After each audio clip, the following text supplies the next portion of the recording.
Saudara-saudari, marilah kita mendengarkan renungan dengan judul Penjala Manusia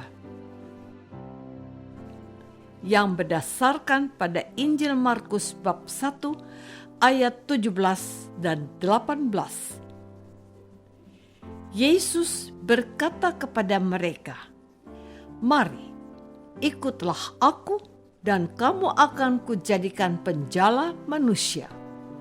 Lalu mereka pun segera meninggalkan jalannya dan mengikuti dia. Dalam nama Bapa dan Putra dan Roh Kudus. Amin. Saudara-saudari terkasih dalam nama Tuhan Yesus Kristus. Sekarang ini, di negara kita ini, masih banyak pengangguran. Banyak orang membutuhkan lapangan pekerjaan.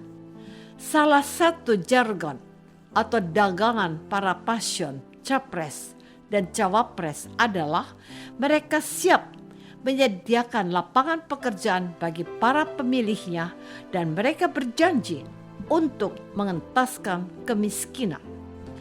Iming-iming ini pastinya menarik minat mereka yang sedang kesulitan mendapatkan pekerjaan, bukan?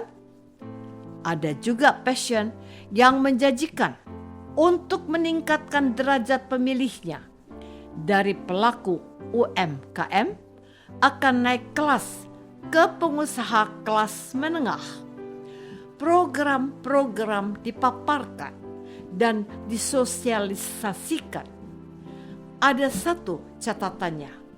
Kalau mereka sudah terpilih jadi presiden dan wakil presiden, Tuhan Yesus juga mewartakan kepada para nelayan yang bernama Simon dan Andreas, Yakobus dan Yohanes untuk mengikuti dia.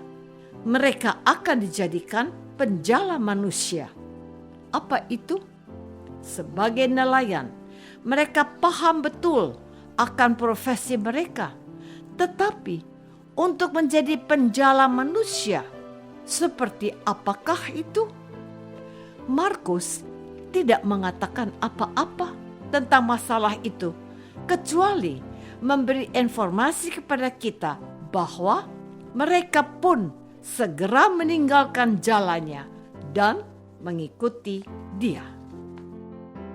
Saudara-saudari terkasih, Tuhan Yesus memanggil para nelayan ini untuk mengikuti dia dan mereka akan dijadikan penjala manusia. Suatu pekerjaan yang sudah akrab bagi mereka, yaitu berusaha keras untuk mengumpulkan banyak ikan di danau. Tugas baru mereka adalah mengumpulkan banyak orang untuk menjadi pengikut Yesus. Bagaimanakah caranya? Apakah itu sama dengan profesi yang selama ini sudah mereka geluti?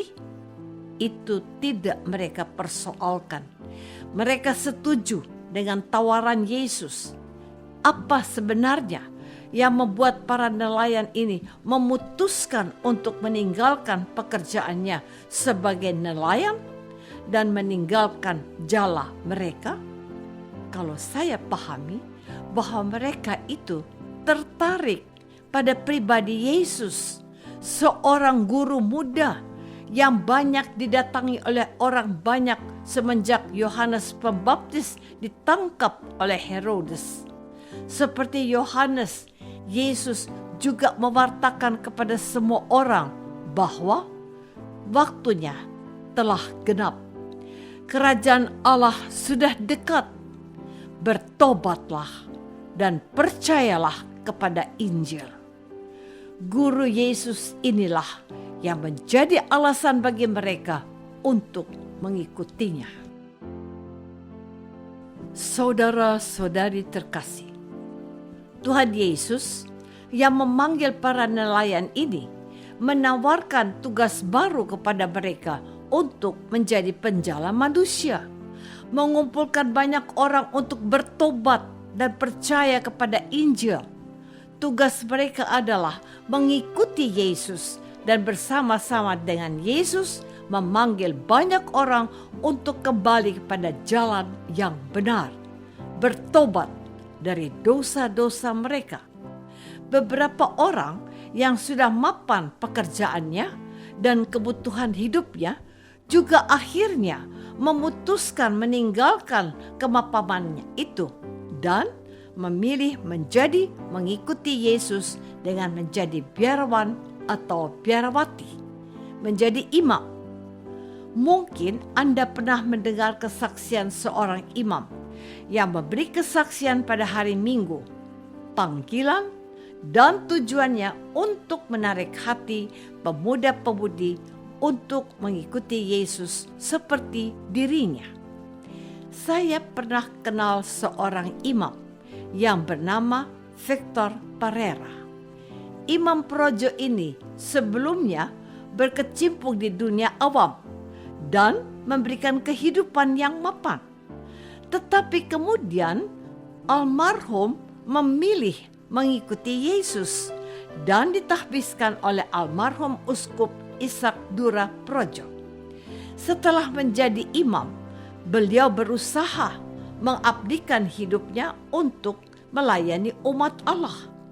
Saya juga mendengar ada seorang suster, cucu dari konglomerat PT Jarum.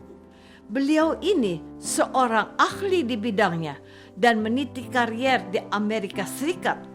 Namun akhirnya memutuskan mengikuti Yesus dan bergabung dengan biarawati suster-suster cinta kasih yang didirikan Santa Teresa dari Kalkuta. Tentu masih ada cerita lain yang bisa menginspirasi kaum muda yang barangkali tertarik untuk mengikuti Yesus. Saudara-saudari terkasih, tidak hanya untuk menjadi imam dan biarawan dan biarawati saja. Sekiranya panggilan untuk menjala manusia itu dimaksudkan oleh Tuhan Yesus, setiap orang yang telah dibaptis dan dijadikan anak-anak Allah juga dipanggil untuk memberikan kesaksian tentang Yesus yang sudah diimaninya. Yang menjadi poinnya bahwa kita diundang oleh Tuhan Yesus untuk mengambil bagian dalam karya pelayanannya untuk menyelamatkan semakin banyak orang. Mengapa kita harus berpartisipasi dalam karya Yesus? Karena Yesus, karena Yesus menjadi pribadi yang sangat peduli pada keselamatan kita. Tuhan Yesus menghendaki semua orang ambil bagian untuk tugas dari Bapaknya, untuk menebus banyak orang, mencari dan menemukan mereka yang tersesat dan terhilang. Tapi bagaimana caranya? Para murid sebagai nelayan dididik Yesus untuk menjala manusia. Tapi kita, Tuhan mau kita memberi kesaksian dalam sikap, tutur kata, dan tindakan kita bahwa Allah mengasihi semua orang dalam Yesus Kristus Putranya. Kita diundang untuk memberikan kesaksian tentang Yesus.